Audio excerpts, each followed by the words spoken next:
Welcome back to the Politics with Paul podcast, your home for nonpartisan discussion of political science and civics. I am your host, Paul Rader. Today we're going to talk about what do Democrats and Republicans actually agree on. That's crazy, right? All the talk in politics is about how much we fight and we don't see eye to eye and we're just at each other's throats. Democrats and Republicans disagree on just about everything. Well, not exactly. We are hardwired toward in-group and out-group dynamics, where we overly feel the need to focus on how much we are different to people while finding our group that thinks just like us. And some people take it a couple steps further and perceive differences in opinions as threats. It's part of what leads us to overstate how much we disagree on things. But there are many more similarities than we may realize. Certainly more than certain polarized interests want to admit or have you believe. Now, it is true that there is a lot that divides us. We can't pretend that that's not the case. But with how much focus there is on that division, we often perceive there to be more differences between us than there actually are.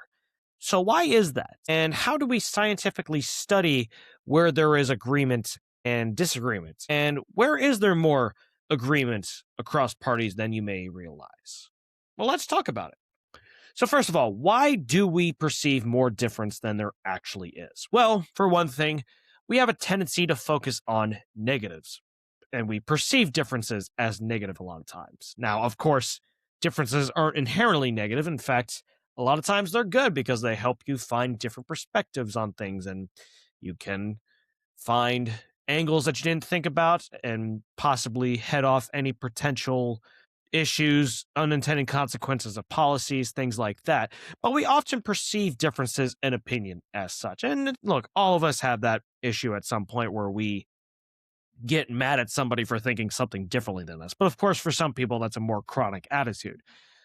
But it is too common where we treat differences of opinions as not just annoying, but as threats to our existence. And we tend to like and gravitate toward people that we are similar to groups that we are similar to, because we want to find, naturally as social creatures, we want to find people that we are similar to. So when we perceive a lot of difference with other people and groups, we tend to dislike them. And that can further drive this perception of huge difference. And there's also this issue where we have these fallacies where we compare groups to individuals, which doesn't really work, not in an academic context where we have variables that we're comparing groups and then sometimes we accidentally compare individuals instead, but also just from a simple sociological standpoint, groups and individuals are not the same thing. Individuals, even as part of an overall group, can often think very differently. Not every Democrat's the same. Not every Republican is the same. Certainly not every independent is the same.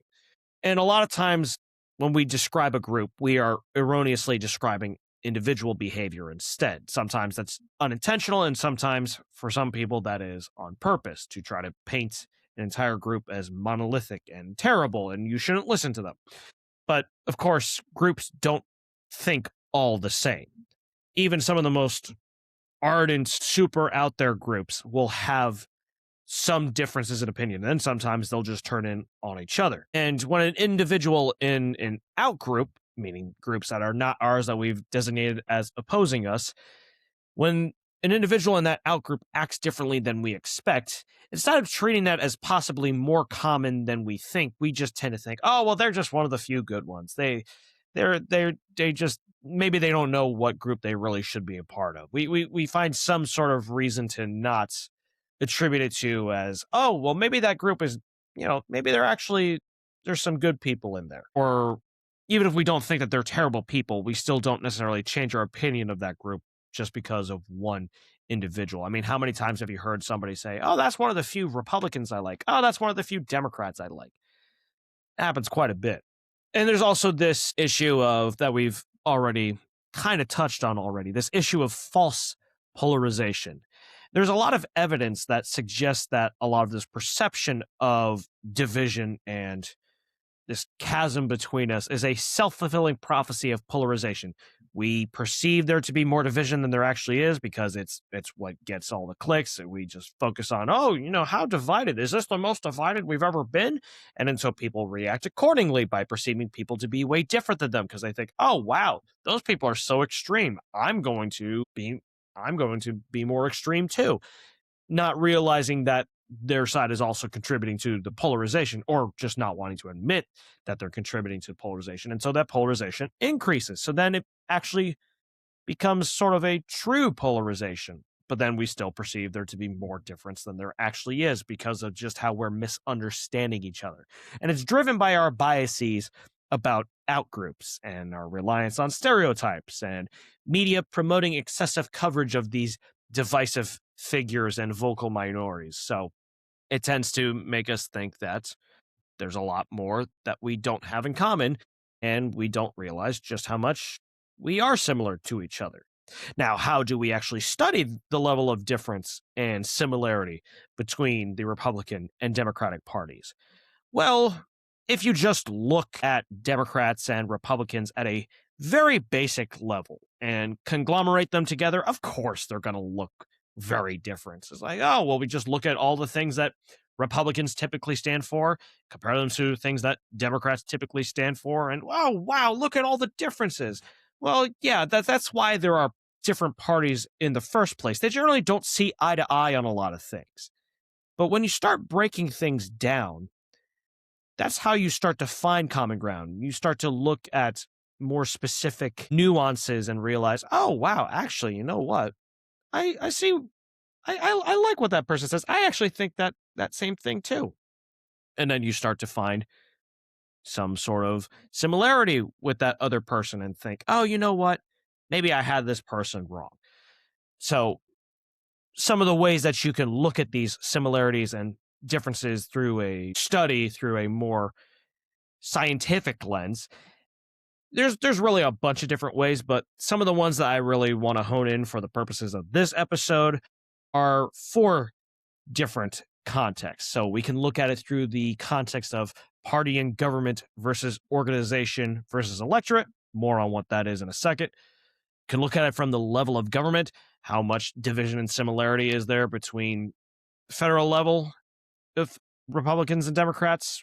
Then look at the state level Republicans and Democrats, and by each state, not necessarily all the states as a whole.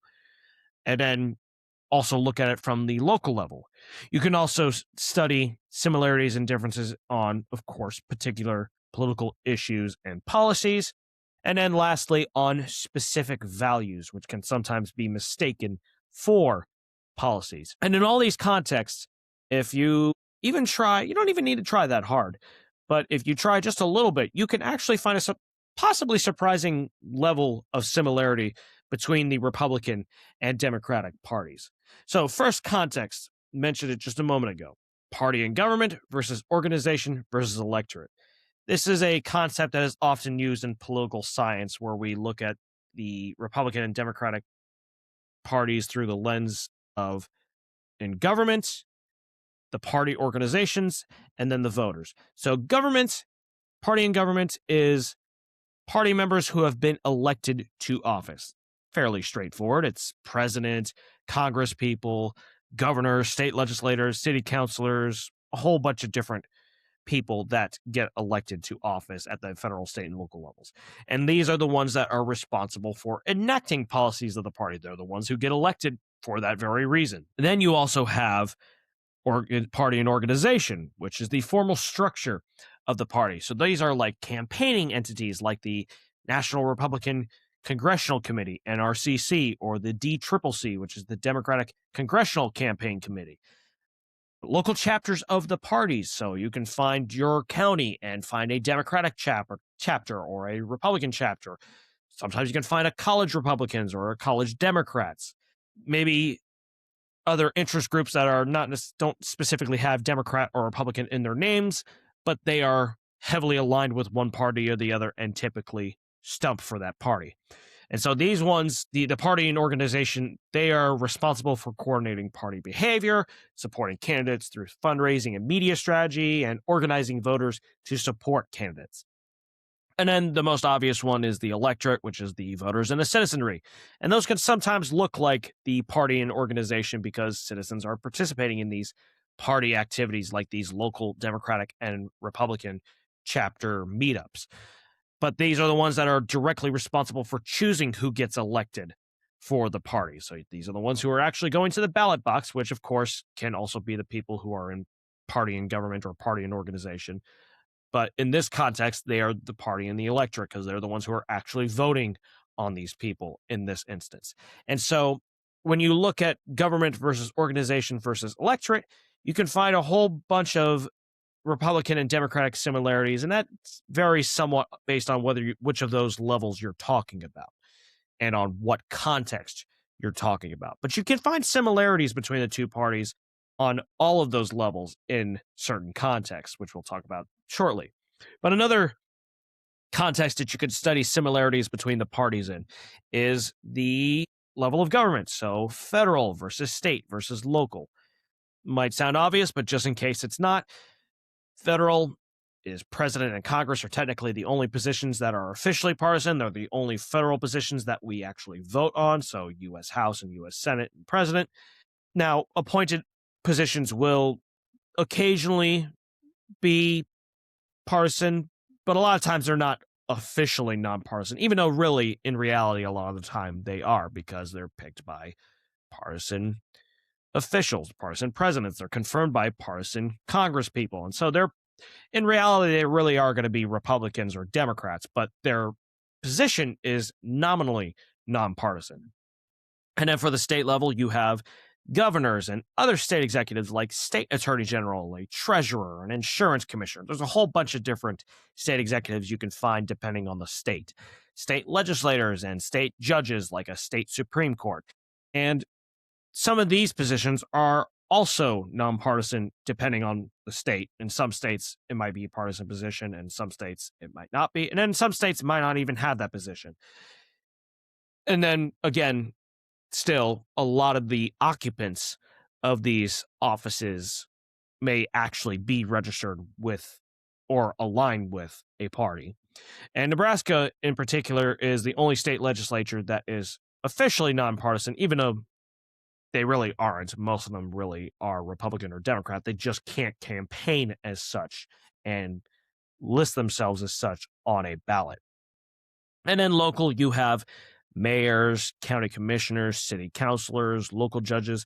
There are a lot of local level offices that are considered nonpartisan. A lot of school boards, for example, are considered nonpartisan. And I would say more often in the case of local level politics, those positions really are more nonpartisan. Even if they are occupied by people that are really Democrats or Republicans, they don't as often get to act in a Democratic or Republican manner like you would see more often at the state and federal levels.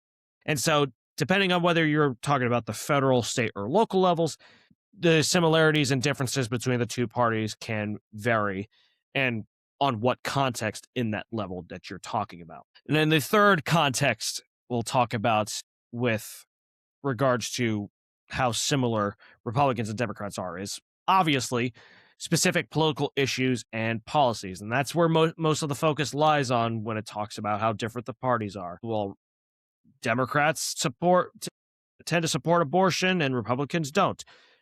Republicans tend to oppose gun control and Democrats tend to support gun control, or pick any other issue that you can think of that typically has a partisan angle to it.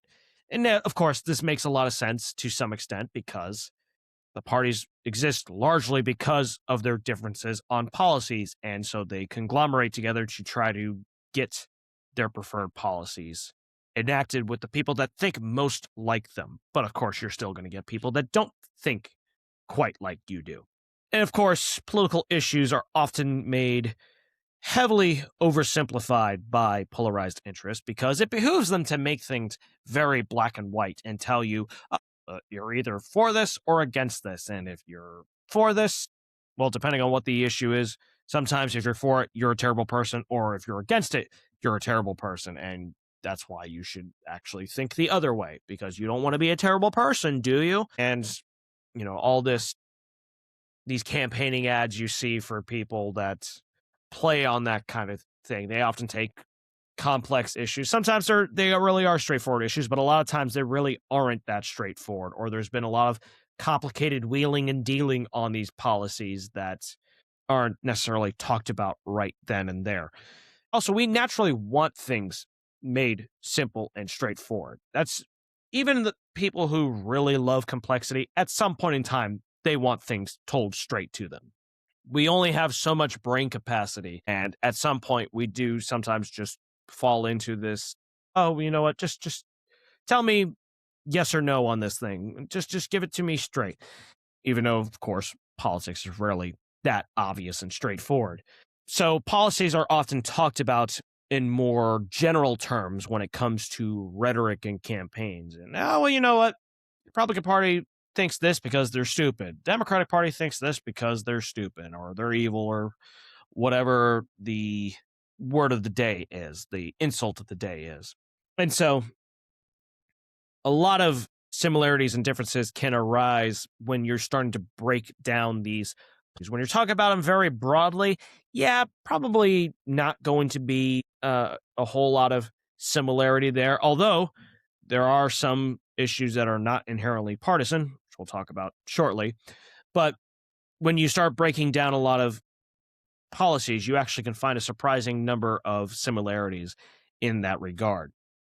And then lastly, the last context talking about similarities and differences is specific values. And these are things like freedom and liberty, or equality and fairness, order and stability, safety, individualism, rule of law, democracy, family values, social justice, religious faith, tradition, a whole bunch of things that you can come up with here.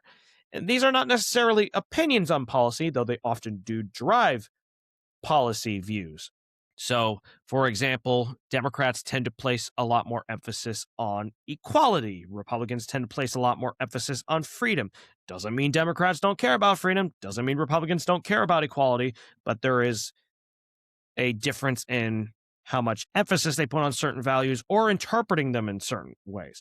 So that's where a lot of these similarities and differences can arise. They might have a similar emphasis on a specific value, but the way they interpret them is different. But the fact that you share those values can be a way to build off of and develop some sort of relationship with the other side. So let's get more into these specific situations here to talk about how some more specific examples of how similar these parties can be in these regards. So let's talk about similarities and differences when it comes to elected officials in government. So we talked about earlier, this is the party in government because they're the ones who are actually elected. They're the ones actually making the policies. Sometimes we call these people the quote unquote elites. And this is where, when we talk about differences between the parties, this is where it tends to be most focused on, because we talk about gridlock in Congress and in state legislatures, about how these parties can't get along, or in a certain state legislatures where one party can run roughshod over the other because they just have so many more members in that state legislature. Talk about, oh my goodness, there's so much hostility between the parties. And yes, there is. And of course, a lot of this focus on the differences and similarities between the parties is going to be focused on here because they're the ones who are ultimately deciding our policies and what's on the agenda. And they are much more polarized compared to the general population. We tend to conglomerate elites and the population and say, look how divided they both are. And there is, again, a lot of division here, but people in government are a lot more polarized than regular voters are. But even so, you'd still be surprised at how much agreement on legislation there can be in Congress and state legislatures. Now, hard stats aren't robust a lot of the time, and most aren't readily available or easy to come by. But one example I can point to is that the 2024 Washington state legislature, which is it's been a mostly Democratic legislature for quite some time. But even that saw a lot more agreement across party lines, much more than you would expect. And for some stats there, back in the 2024 session for that for Washington State Legislature in 2024, 95.8% of bills that passed both chambers received at least one Republican vote. Now, yes, one vote from the opposite party it's not much, but to have 95.8% of votes do that, and in a state which is not like, it's not one of the most democratic state legislatures you'll find, but it is pretty heavy on the Democratic side. But then what about more Republicans signing on to Democratic bills? Well, 91.3% of bills that passed both chambers of the state legislature had at least 6 Republicans support it, which was about 10% of GOP legislators at that point. And then 89.2% of bills had 10 or more Republicans support those bills. And then 80.8% of bills had a majority of Republican legislators support it, which in this case was 31 plus. That's a pretty high number, much higher than you would probably expect. And then in other states, you might expect a similar thing, but for only one Democrat to sign on to a Republican bill. But the thing is, most bills in Congress and state legislatures get passed by large proportions of both parties, regardless of whether the legislature is largely one-sided. Because, well, for one, a lot of bills aren't really partisan in nature. Sometimes they're just simply renaming a road or, bolstering some mental health service. And that's a pretty bipartisan issue. All sorts of things that you can find where it's like, oh, okay, there's not really a whole lot of dissension here. There might be like a few stragglers, but it's not really necessarily a partisan thing. It is a pretty sizable proportion of both Democrats and Republicans supporting these things. And you also will have lots of bills that will even have a sponsor or a co-sponsor. That is to say, that's someone who takes it upon themselves to stump for support in the bill or for the bill. So they go to their legislative buddies, trying to do a little bit of wheeling and dealing, say, hey, I'll support that bill if you support this one. And sometimes it'll be a Republican doing it for an originally Democratic bill, or a Democrat doing it for an originally Republican bill. Now, in fairness, some bills are considered bipartisan, even when they only have a handful or maybe even one member of the minority party support it. But it is still noteworthy to find somebody who is bucking the trend of their party and supporting a certain bill. We should still recognize that, but at the same time, we should realize that it's hard to call that bipartisan if it's only one member of the opposite party. But nonetheless, a lot more bills get both parties to agree on them than you would expect. Now, how about some similarities and differences on particular political issues and policies?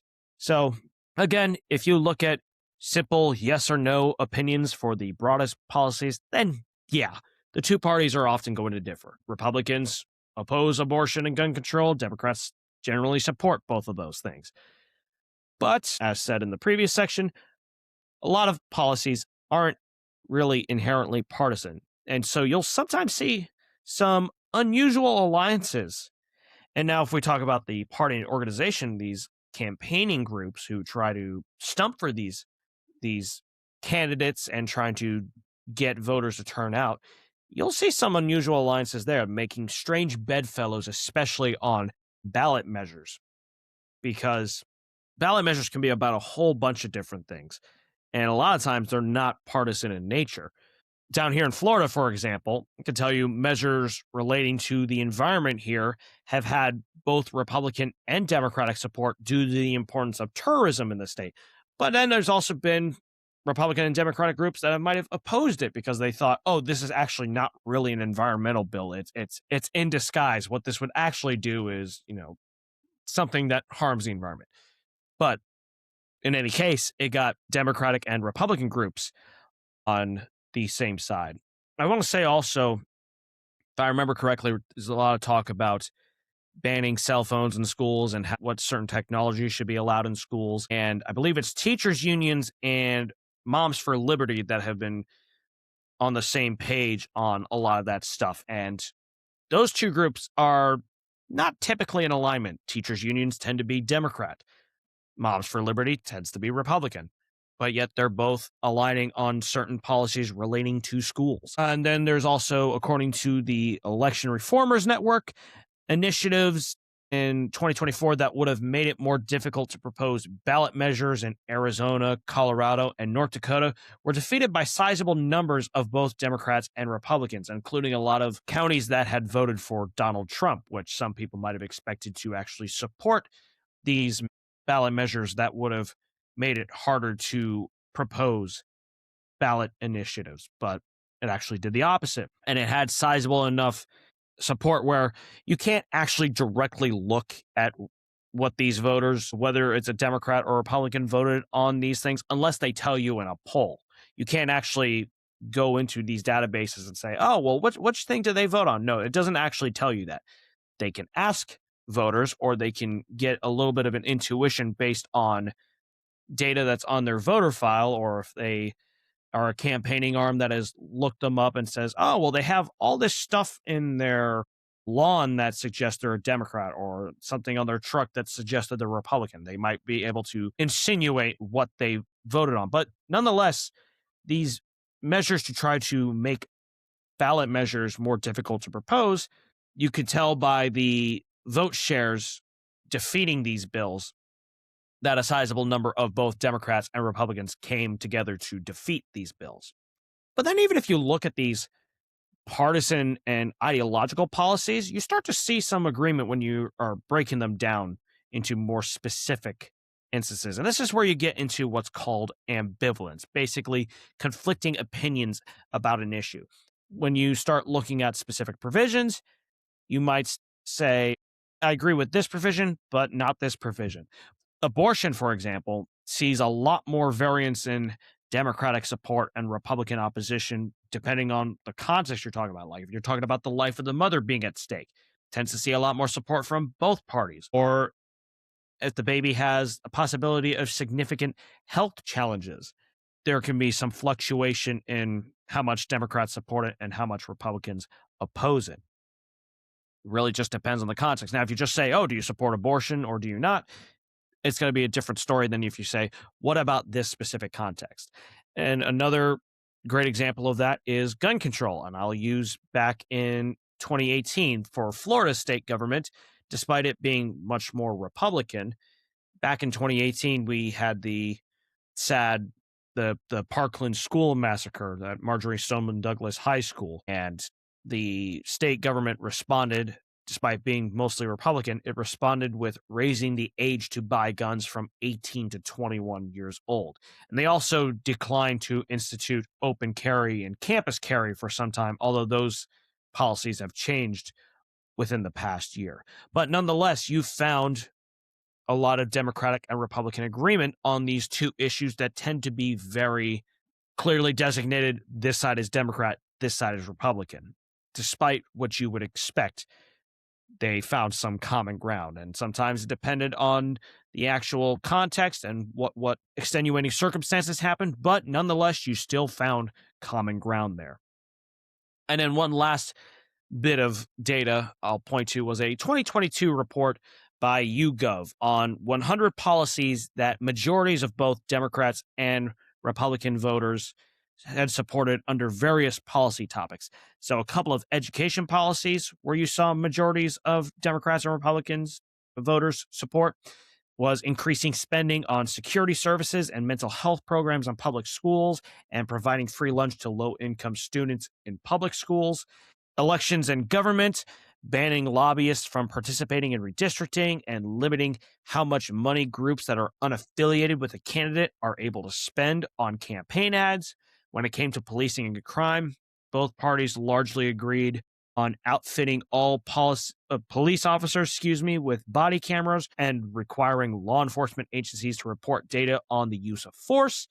And then with technology, ensuring universal access to high-speed internet. And many of these are still being discussed and worked on in the 2026 legislative sessions, and they were being discussed in the last year's legislative sessions. But you see how voters, the party and electorate, found a lot of agreement on some of these policies. And certain polarized interests might be trying to tell you, oh, well, Republicans won't actually support that. Democrats won't actually support that. But no, you find that a lot of them actually do. You just have to look a little bit harder, and you just have to not take polarized interests at their word. So, similarities and differences with the level of government. So, federal versus state versus local. Already demonstrated that there are a lot of bills that federal and state legislatures find bipartisan support on, though, of course, there is a lot of pronounced division at those levels too. But local level government tends to see far less division than federal and state government, and that's for several reasons, or several major reasons at least. For one thing, they are much closer to their constituents, so they are the most localized and ingrained in their communities relative to the state and federal governments. It's a lot easier to be abrasive and incite people when you're not meeting them day to day, or when you are actually meeting them, you just get to talk to people that think just like you. The policies that local government focuses on is also the most day-to-day, essential, nonpartisan issues that the community is most directly impacted by. And these town halls for local government are also a lot easier to attend and directly engage with local officials in and build relationships because they are so close to the community by default. Meanwhile, federal and state officials have a lot more relationships to maintain. They can also big dog you and say, oh, well, you're not worth my time. I'm going to talk to these bigger donors or these bigger interest groups that have more influence. And they also interact more with special interests that are not connected with a particular community. Whereas if you're talking to your county commissioner, they are focused on your county. Most of the time, sometimes there will be some outside influence, but it doesn't happen nearly as often as it does, or like it does with the state and federal governments, or your city councilor, your mayor. They're going to be focused on your city. And so local level government will actually find a lot of common ground on a bunch of different areas because A, they are a lot more nonpartisan, and B, they're just so much closer to people, and so they actually can hear more easily what people want directly. So some of these places of agreement that you often see, maybe not necessarily how to go about making these policies happen, but at least the basic idea of these policies they agree on. So, when you talk about infrastructure and utilities like repairing roads, upgrading water systems, managing waste, those aren't partisan issues. Public safety and services like funding police, fire, and EMS services and parks. Now, I know funding police can get a little bit more of a partisan issue, but still, compared to what a lot of other issues can be, it's not as partisan as a lot of things, at least not at the local level as much, even though you do sometimes see it. But you still have fire and emergency medical services. Those aren't partisan. Parks aren't partisan. There's also regional cooperation, so they're collaborating with nearby communities on housing and transportation, disaster planning that crosses these community boundary lines. And so even when there is disagreement, it's much less common for it to be based on partisanship. And that's not just because a lot of local offices are considered nonpartisan. It's just the nature of their work tends to be much less partisan. Not that there isn't any partisanship, because there is. We've seen it a lot with school boards, for example, but you still see a lot less of it. And it's the last point I will get onto about similarities and differences when it comes to these specific values. Because ultimately, what is behind policy values what's behind policy views is our values and how we perceive those values. So a Republican and a Democrat can both highly value public safety, but a Republican could see open carry as necessary to promote public safety, while a Democrat sees open carry as antithetical to public safety. Those values are the same. How to achieve those values tangibly isn't the same, but there is still a point to start with. There is some data point where you could say, okay, we both want the same thing. We just need to figure out a way to hash this out. Now, values can also look like policies themselves, but really they are the essence of these policies. what is ultimately driving these policies. And so there are a lot of values that you can point to, from the basic to the more specific. So your basic value might be freedom. But then if you get more specific, you're talking about the freedom of speech or of press or of assembly, to petition, to of religion. And so I want to highlight two studies here in this regard to show just how much we actually share in common when it comes to these values, a lot of these things that Americans in general share. And so first, I'm going to share an Associated Press National Opinion Research Center poll from 2024. So look at these values and how much there is agreement on these fundamental rights. For the right of everyone to equal protection under the law, the right to vote, freedom of speech, at least 90% of respondents said that those were either very important or extremely important.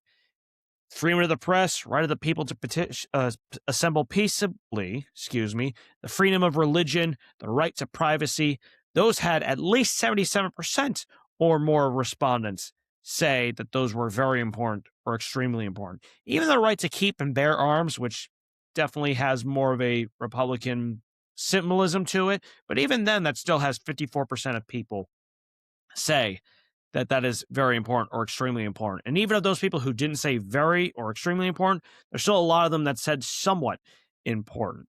So you're seeing levels of agreement that you would not expect if you were just going to say, oh, well, look how divided we are. We can't agree on anything. Well, no, there's certainly things we can agree on. And with just how many people are agreeing on it, clearly it's a sizable number of Democrats and Republicans and independents too. Obviously, this is talking more about Democrats and Republicans because those are the ones that tend to be considered as diametrically opposing each other. But nonetheless, you see just how much they have in common when it comes to those values. And so the next piece I want to show you is actually a civic profile study that my guest from a few weeks ago, Daniel Yudkin, promoted and also worked on. And really fascinating stuff. This study looked at what people considered to be their civic responsibilities.